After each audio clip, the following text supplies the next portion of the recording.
알로람 영입니다. 구독과 좋아요는 영상 제작에 큰 도움이 됩니다. 오늘 PTCGO 대전 영상의 상대는 모르페코 VMAX 덱이 등장했습니다. 제 유튜브 영상에서도 모르페코 V덱은 한 번도 보여드린 적이 없는데 과연 어떤 플레이를 보여줄지 기대해주시면 감사하겠습니다.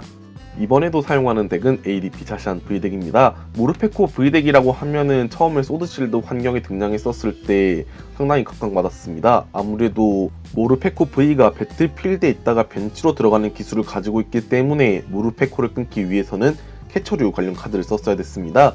포켓몬 캐처, 커스텀 캐처, 그레이트 캐처 이렇게 있는데 그레이트 캐처 같은 경우에는 GX 카드만 끌고 올 수 있기 때문에 모르페코 V가 대상이 되지 않고, 커스텀 캐처는 2장을 모아야 되고 포켓몬 캐처는 앞면에 나와야 되고 이런 식으로 각각 조건이 있었기 때문에 모르페코 V덱을 상대하는 게 까다로웠는데, ADP 자시안 V덱이 비중이 많아지면서 커스텀 캐처를 도입하기 시작한 이후에는 커스텀 캐처를 2번만 사용해서 얼터제니스 GX를 버프를 받았을 때 모르페코 V를 2번만 끊으면은 게임에서 패배하기 때문에 빈도수가 줄어드는 것으로 생각이 됩니다.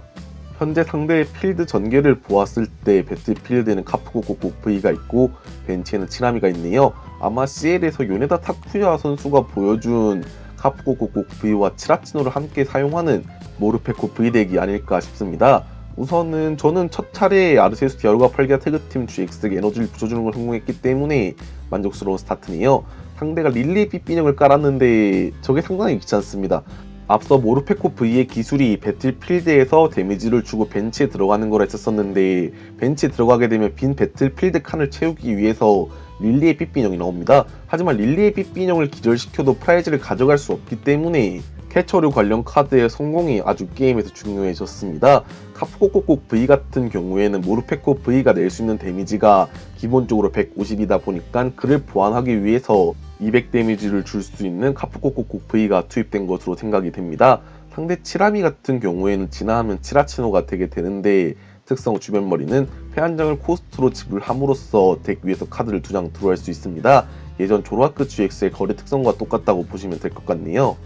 이렇게 드로우를 더 볼 수 있다는 것은 원하는 카드를 원하는 타이밍에 서치해서 게임을 더 유연하게 이끌어갈 수 있다는 말이 되기 때문에 모르페코 V나 카프코코코 V를 더 잘 활용하기 위해서 치라치노를 투입한 것으로 생각이 됩니다. 현재 배틀필드에는 카프코코코 V에게 번개 에너지 3개가 모였네요. 카프코코코 V의 썬더로스 볼트는 번개 에너지 3개 발비로 200 데미지를 줄 수 있습니다. 일렉트릭 파워를 2번만 더 사용하게 되면 260 데미지를 줄 수 있기 때문에 배틀필드에 있는 아르테스 디아루가 펄기아 태그팀 GX의 남은 체력이 딱 260이라서 아르테스 디아루가 펄기아 태그팀 GX를 기절시킬 수 있을 것 같네요. 라고 말이 끝나기 무섭게 두 번째 일렉트릭 파워를 사용했습니다. 그리고 벤치에 있는 치라미를 치라치노로 진화시켜서 주변머리 특성으로 패한장을 코스트로 카드를 2장 들어왔네요. 이렇게 필드가 갖춰진 모르페코 V덱을 쓰러뜨리는 건 아주 힘들어지는데, 추가적으로 스타디움 카드로 굴레 사당을 세팅했네요. 포켓몬 체크 시 서로의 GX 포켓몬에게 데미지 카운트 1개씩 올리게 되는데, 제 필드와 달리 상대 모르페코 V덱 필드에는 GX 포켓몬이 없기 때문에 저만 일방적으로 데미지가 올라가게 되었습니다. 패상황이 그리 좋진 않았는데 다행히 마리를 뽑게 되었네요. 하라우탄의 특성은 잔꾀는 패에 있는 카드 한 장과 덱 위에 있는 카드 한 장을 바꿀 수 있기 때문에 포켓몬 교체를 바꾸도록 하겠습니다. 왜냐하면은 마리를 사용해서 메탈 소설을 뽑았을 때 벤치에 있는 자시안 V에게 추가적인 강철 에너지를 붙여주고 포켓몬 교체로 배틀필드로 내보낼 수 있기 때문인데요. 말씀드린 대로 마리로 메탈 소서가 나왔기 때문에 강철 에너지 한 장을 자시안 V에게 붙여주고 포켓몬 교체로 배틀필드로 내보내겠습니다. 자시안 V의 브레이브 칼리버가 230 데미지에 얼터제니스 GX의 버프를 받아서 260 데미지를 주고, 카프코코코 V는 프라이즈 2장을 가져올 수 있기 때문에 얼터제니스 GX 효과로 3장을 가져오게 되었습니다. 이제 남은 프라이즈가 3장이기 때문에 커스텀 캐처 2장을 동시에 사용해서 상대 모르페코 V를 배틀필드로 끌어낸 뒤에 기절시키면 남아있는 프라이즈 3장을 가져오고 게임을 끝낼 수 있습니다. 현재 상대 필드를 보면은 배틀필드와 벤치에 릴레이 삐삐인형이 한 장씩 있는 것을 확인해 볼 수 있습니다. 릴리의 삐삐 인형을 저렇게 세팅해 두는 게 상당히 까다로운 게, 릴리의 삐삐 인형 대처법으로는 캐처 카드 이외에도 피오네라는 카드가 있습니다. 끌어당기는 회오리라는 특성을 가지고 있어서 벤치에 있는 피오네를 덱면 밑에 돌림으로써 상대 포켓몬을 강제로 교체하게 하는데요. 이때 교체하는 포켓몬은 상대가 선택하기 때문에 상대가 벤치에 있는 릴리의 삐삐 인형을 선택해 버리면은 쓰나 마나한 상황이 되기 때문에 상당히 골치가 아파집니다. 물론 제 덱에 피오네가 들어가는 것은 아니지만 현재 벤치에 있는 모르페코 V의 에너지 발비가 3개이기 때문에 그 3개를 채우는 동안 릴리의 삐삐령만 배틀필드로 내보낸다면은 저는 프라이즈 가져오는 것 없이 턴만 낭비되게 되는데요. 게다가 브레이브 칼리버의 부가 조건이 돌아오는 차례에 이 포켓몬은 기술을 사용할 수 없다이기 때문에 포켓몬 교체나 다른 카드가 없으면은 추가적으로 공격을 못해서 릴리의 삐삐 인형을 기절시키는 게 힘들어집니다. 말씀드린 사항이 딱 이 사항이네요. 게다가 릴리의 삐삐 인형은 배틀필드에 있을 때 덱 리미트로 돌아갈 수 있는 효과를 가지고 있기 때문에 이런 형식으로 벤치의 칸을 비워서 카프코코콕 V를 세팅한 뒤에 특성을 사용할 수 있습니다. 카프코코콕 V의 특성 전장의 춤은 트래시에 있는 번개 에너지 2장을 자신의 벤치에 있는 포켓몬 2마리에게 선택해서 한 장씩 붙여줄 수 있습니다. 모르페코 V와 치라치노한테 붙여주었네요. 이 외에도 썬더마운틴 프리즘스타라는 스타디움을 깔게 되면 번개 타입 포켓몬이 사용하는 기술에 번개 에너지 하나 발비가 줄어들기 때문에 모르페코 V가 이 발비로도 기술을 사용할 수 있게 됩니다. 모르페코 V의 기술을 소개시켜 드리면은 무색 에너지 하나 발비로 사용할 수 있는 스파크는 배틀필드의 포켓몬에게 20 데미지를 주고 벤치의 포켓몬 한 마리에게도 20 데미지를 줄 수 있습니다. 벤치에 들어가는 데미지 같은 경우에는 약점 저항력을 계산하지 않는다고 하네요. 두 번째 기술 일렉트릭 휠은 번개 에너지 2개와 무색 에너지 하나 발비로 150 데미지를 주면서 에너지 한 장을 트래시했을 때 기술을 사용한 뒤에 벤치에 있는 포켓몬과 교체할 수 있는 효과를 지니고 있습니다. VMAX 지나 모르페코 VMAX 같은 경우에는 번개 에너지 2개와 무색 에너지 하나 발비로 다이방전이란 기술을 사용해서 배틀필드에는 180 그리고 상대 벤치 포켓몬 전원에게 20 데미지를 줄 수 있는데 여기서는 다이방전이 아니라 모르페코 V의 일렉트릭 휠을 사용했습니다.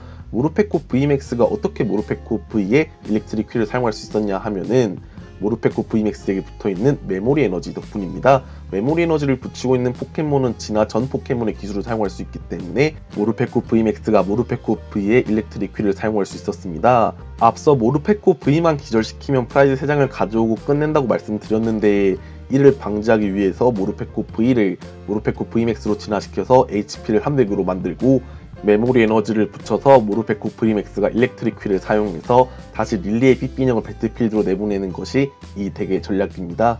이렇게 되면 브레이브 칼리버 260 데미지로 모르페코 VMAX에게 데미지를 준다 하더라도 HP가 40 남기 때문에 캐처를 2번 성공해야 되는데 현재 제 덱에 남아있는 커스텀 캐처는 2장입니다. 그래서 좀 게임이 많이 힘들어질 것이라 생각이 드네요.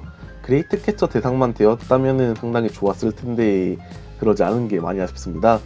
일단은 배틀필드에 있는 자시한 V가 브레이브 칼리버를 사용할 수 있게 되었지만 릴리의 삐삐 인형을 기절시키고 다시 모르페코 VMAX에게 기절하게 되면은 프라이즈를 더 따라잡을 수 없게 되는데요.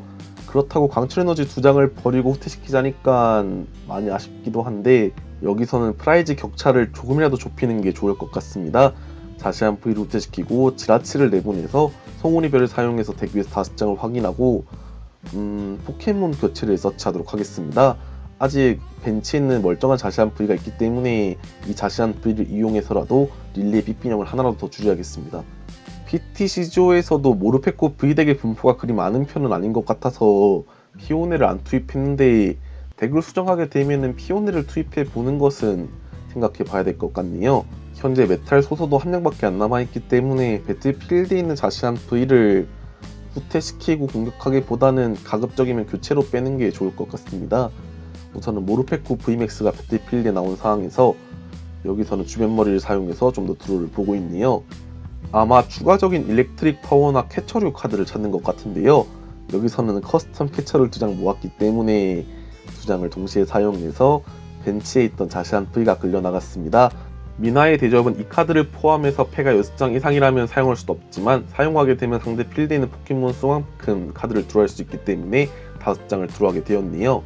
벤치에 있던 자시한 V가 끌려나간 것은 아쉽지만 그래도 배틀필드에 있던 자시한 V가 벤치로 들어가게 되면서 걸려있던 효과가 없어져서 돌아오는 차례 브레이브 칼리버를 사용할 수 있습니다. 비록 모르페코 VMAX를 1탄낼 수는 없지만 한 번만 더 견디게 되면은 교체나 다른 수단을 뽑아서 모르페코 VMAX를 기절시키는 걸 생각해 볼 수 있을 것 같은데요. 하지만 벤치에 릴리의 삐삐 인형을 깔았기 때문에 일렉트릭 필로 에너지 한 장을 트래시하고 다시 벤치로 들어가게 됩니다. 이 사이클이 상당히 까다로운 게 만약에 얼터제니스 GX의 효과로 삐삐형을 기절시켰을 때 프라이즈를 한 장이라도 가져올 수 있으면은 덜 억울할 것 같은데 일방적으로 막기만 하고 있기 때문에 상당히 억울합니다. 이렇게 당하고 나니까 이전에 소드실드 팩 개봉했을 때 모르페코 V덱 소스를 어느 정도 얻어놔서 덱을 한번 구축해 볼까도 생각이 드네요. 일단은 커스텀 캐처를 이번 소원의별로 서치했기 때문에 커스텀 캐쳐 2장을 동시에 사용해서 모르페코 VMAX를 끌어내서 데미지를 주도록 하겠습니다. 차라리 치라치도를 기절시켜서 프라이즈 2장을 더 챙겨오는 게 나을지도 모르겠지만 프라이즈든 덱이든 더 이상 캐처류가 남아있지 않기 때문에 남아있는 프라이즈 한 장을 가져올 방법이 없습니다. 때문에 배틀필드로 끌어낸 모르페코 VMAX가 일렉트릭 휠이 아니라 다이방전을 사용해서 배틀필드에 남아있기를 바라봐야 될 것 같은데요. 우선은 이번 차례 제가 할 수 있는 플레이는 모두 했습니다. 이제 상대 플레이에 맡겨봐야 될 것 같은데 아마 일렉트릭 휠로 돌아갈 것 같아서 많이 힘들 것 같네요. 라고 생각했는데 그레이트 캐쳐를 사용해서 데덴네 GX를 불러내고 제가 원하는 대로 다이방전을 사용해줍니다. 이렇게 해서 이번 영상 또한 패배로 게임이 종료되네요. 최근 지능 영상을 많이 보여드리고 있는데 제가 지든 이기든 여러분들께 조금이라도 더 재밌는 영상 보여드리는 게 중요하다고 생각하면서 영상을 촬영하고 편집하고 있습니다. 이번 영상도 시청해주셔서 감사하고 다음 영상도 더 좋은 영상으로 찾아뵐 수 있게 노력하겠습니다.